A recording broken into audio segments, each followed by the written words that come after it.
Hi everyone, good morning. Today is May 7. Malapit na ho yung botohan. First off, I'd like to thank all my FB friends, lahat po ng mga kaibigan ko sa FB. Na in spite of our differences in our choices and our preference para sa ating magiging presidente, we have maintained respect. Hindi po tayo nag-bash, hindi po tayo nag-away-away. O at least sa akin, may kasi mga nag-aaway doon, but I have a lot of friends and yung mga FB friends ko nga na who ask why, who question my choices, but they were very polite and respectful of my preference, no? of Rodrigo Duterte. Only because I respect yours also, no? Alam niyo naman yun, respeto ko naman yung inyong mga choices. That's why it's a democracy in motion. What has happened in Facebook, at least with my friends, no? So maraming salamat sa lahat ng mga Facebook friends ko. You know, now malapit na nga yung botohan, and now I can tell you, I will state the reasons why, or the very reason why I'm voting for Rodrigo Duterte. I've always said this time and again na siguro about 2 or 3 presidential elections or 3 presidents ago hindi natin siya kailangan. Pero now kailangan natin the likes of Digong, no? Si Tatay Digong Duterte, kasi medyo masyadong malalim na ang hukay ng Pilipinas, no? So kailangan umangat na talaga tayo genuinely, hindi yung on paper, hindi yung on media, but everybody needs to feel the growth and the progress of the Philippines. And most importantly, I've always said this,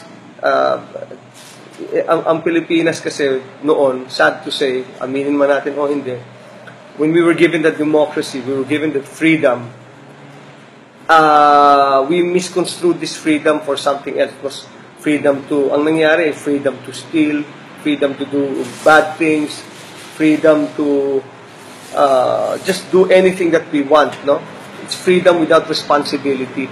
Ganun po ang nangyari sa atin. Hindi tayo ready for that freedom na nakuha natin, it's very sad, no? Pero it's a sad truth na kailangan natin tanggapin, because pag tinanggap natin, that's the start of progress and change, genuine change. Kung tinanggap natin yung pagkakamali natin and we acknowledge it, then we will start moving forward and doing right, no? And start doing right. Yung discipline, very important po yan, kailangan po natin. If you notice, eto, tagal na ito, hindi na ako pupunta pa sa Singapore o ibang lugar, ibang mga bansa. Pero yung mga OFWs natin, mga kapatid, they know this. Alam niyo po nila to. Pero hindi na tayo pupunta doon, masyadong malayo na yun, kailangan pa natin aeroplano. Hindi katulad dito. If you go to Clark, if you go to Subic, and all these places, lahat po tayo ay sumusunod sa batas. Sumusunod tayo sa batas. There is discipline, there is order. Yun po ang maganda. Kaya maganda yung paligid nila, lahat po kasi sumusunod. And that's something that we need now. That's a start.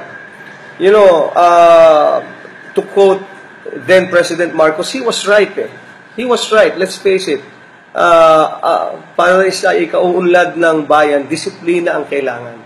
You know, he was right at that time, no? So, yun po ang kailangan natin. That's why I feel na si Duterte po talaga ang kailangan natin ngayon. Right now, 2 or 3 presidents ago, siguro hindi natin siya kailangan. But now, he is the one that we need. Yung pong mga binabato sa kanya, like I told you, this is election time. Election time. Kahit sino, lahat ng pwedeng ibato sa'yo, totoo man o hindi, fabricated man or real, eh talagang ibabato sa iyo. So, may ano nga, sabi nga, the you of no sin, you cast the first stone, no? Lahat po yan, no? Nakikita nyo naman, lahat ng yung sa mga posts na ano, maraming mga totoo talaga dyan. Na I don't want to mudsling or taint the personalities involved na kalaban ni Rodrigo Duterte. Pero kilala ko po lahat yan. Personally, I know them. Some of them, I have broken bread with them. So, alam ko, hindi sila talaga. Matagal ko nang alam na hindi talaga masama na loob ko eh. Na talagang ako, walang mangyari until Rodrigo Duterte came. No? So, that's why I'm voting for him. No? And sana, makita nyo rin yung mga magagandang qualities of a leader that he has. Now, lastly, ito na po yung sabihin ko sa inyo. No? Si Mar Roxas has not done anything for the country. He was given the chance, pero he has not delivered. Sad to say, Vice President Binay, ganun din, no? Kasi he was waiting for the bendition of Noy Noy, pero nung hindi pa na niya makuha, tsaka pa lang siya gumawa ng hakbang, no? And it was too late. Si Grace, who is a friend of mine, Grace, I'm really sorry. Talagang hindi ka pa pwede. You're doing it for the wrong reasons.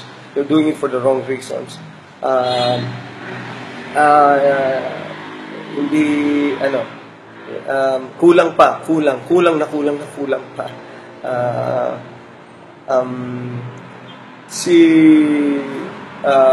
Sino pa ba tumatakbo?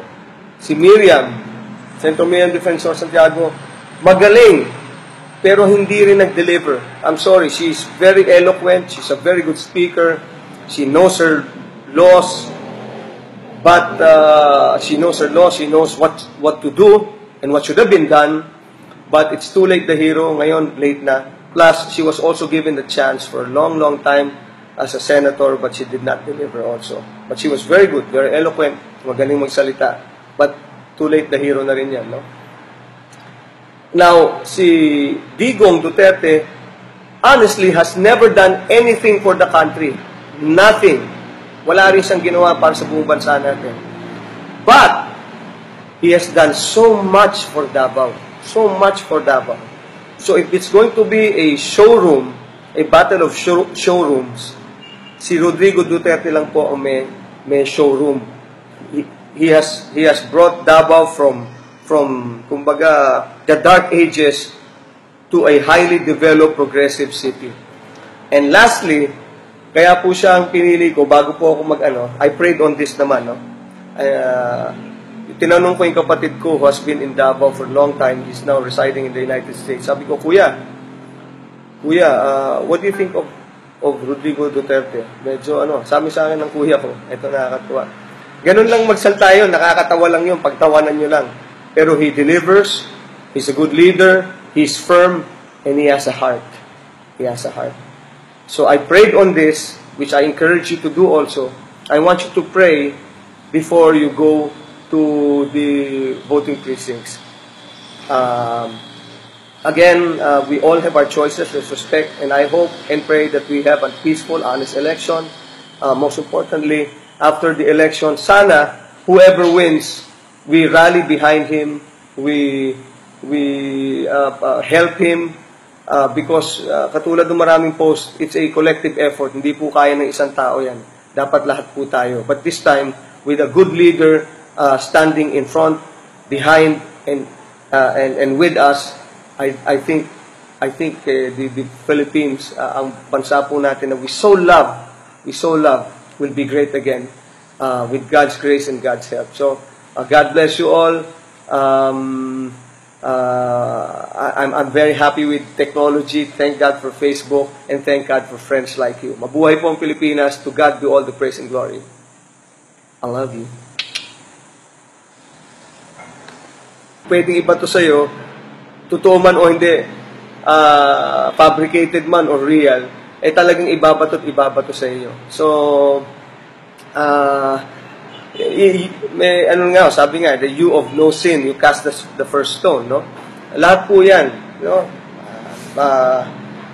Nakikita nyo naman, lahat ng yung sa mga posts na ano, maraming mga totoo talaga dyan. Na I don't want to mudsling or taint the personalities involved na kalaban ni Rodrigo Duterte. Pero kilala ko po lahat yan. Personally, I know them. Some of them, I have broken bread with them. So, alam ko, hindi sila talaga. Matagal ko nang alam na hindi talaga masama na ang loob ko eh. Na talagang ako, walang mangyari until Rodrigo Duterte came. No? So, that's why I'm voting for him. No? And sana, makita nyo rin yung mga magagandang qualities of a leader that he has. Now, lastly, ito na po yung sabihin ko sa inyo. No? Si Mar Roxas has not done anything for the country. He was given the chance, pero he has not delivered. Sad to say, Vice President Binay, ganun din, no? Kasi he was waiting for the bendition of Noynoy. Pero I've always said this time and again, na siguro about 2 or 3 presidential elections or 3 presidents ago, hindi natin siya kailangan. Pero now kailangan natin the likes of Digong, no? Si Tatay Digong Duterte. Kasi medyo masyadong malalim na ang hukay ng Pilipinas. So kailangan umangat na talaga tayo genuinely. Hindi yung on paper, hindi yung on media, but everybody needs to feel the growth and the progress of the Philippines. And most importantly, I've always said this, ang Pilipinas kasi noon, sad to say, aminin man natin o hindi, when we were given that democracy, we were given that freedom, we misconstrued this freedom for something else. It was freedom to, ang nangyari, freedom to steal, freedom to do bad things, freedom to just do anything that we want, no? It's freedom without responsibility. Ganun po ang nangyari sa atin. Hindi tayo ready for that freedom na nakuha natin. It's very sad, no? Pero it's a sad truth. Na kailangan natin tanggapin because pag tinanggap natin, that's the start of progress and change, genuine change. Kung tinanggap natin yung pagkakamali natin and we acknowledge it, then hi everyone, good morning. Today is May 7. Malapit na ho yung botohan. First off, I'd like to thank all my FB friends, lahat po ng mga kaibigan ko sa FB, na in spite of our differences in our choices and our preference para sa ating magiging presidente, we have maintained respect. Hindi po tayo nag-bash, hindi po tayo nag-away-away. O at least sa akin, may kasi mga nag-aaway doon, but I have a lot of friends and yung mga FB friends ko nga na who ask why, who question my choices, but they were very polite and respectful of my preference, no? of Rodrigo Duterte. Only because I respect yours also, no? Alam niyo naman yun, may respeto ko naman yung inyong mga choices. That's why it's a democracy in motion. What has happened in Facebook, at least with my friends, no? So maraming salamat sa lahat ng mga Facebook friends ko. You know, now malapit na nga yung botohan, and now I can tell you, I will state the reasons why, or the very reason why I'm voting for Rodrigo Duterte. Hindi pa na niya makuha, tsaka pa lang siya gumawa ng hakbang, no? And it was too late. Si Grace, who is a friend of mine, Grace, I'm really sorry. Talagang hindi ka pa pwede. Hindi ka pa pwede. You're doing it for the wrong reasons. You're doing it for the wrong reasons. Hindi, kulang pa. Kulang na pa.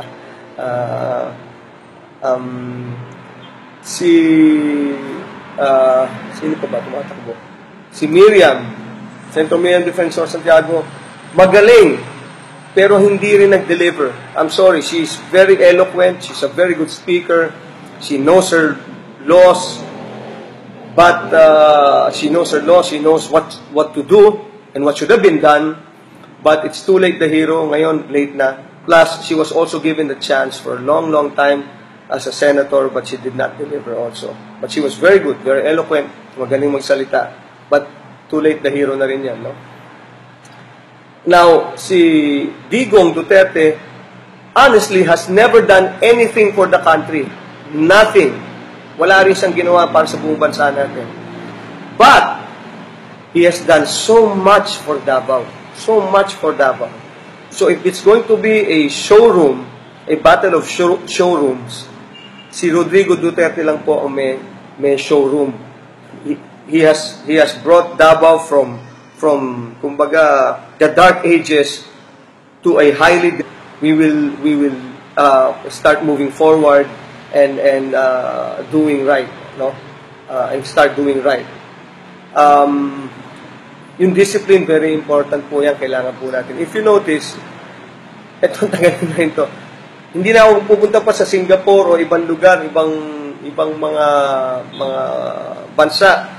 Pero yung mga OFWs natin, mga kapatid, they know this. Alam niyo po nila to. Pero hindi na tayo pupunta doon, masyadong malayo na yun, kailangan pa natin aeroplano. Hindi katulad dito. If you go to Clark, if you go to Subic, and all these places, lahat po tayo ay sumusunod sa batas. Sumusunod tayo sa batas. There is discipline, there is order. Yun po ang maganda. Kaya maganda yung paligid nila, lahat po kasi sumusunod. And that's something that we need now. That's a start. You know, to quote then President Marcos, he was right eh. He was right, let's face it. Para sa ikauunlad ng bayan, disiplina ang kailangan. You know, he was right at that time, no? So, yun po ang kailangan natin. That's why I feel na si Duterte po talaga ang kailangan natin ngayon. Right now, 2 or 3 presidents ago, siguro hindi natin siya kailangan. But now, he is the one that we need. Yung pong mga binabato sa kanya, like I told you, this is election time. Election time. Kahit sino, lahat ng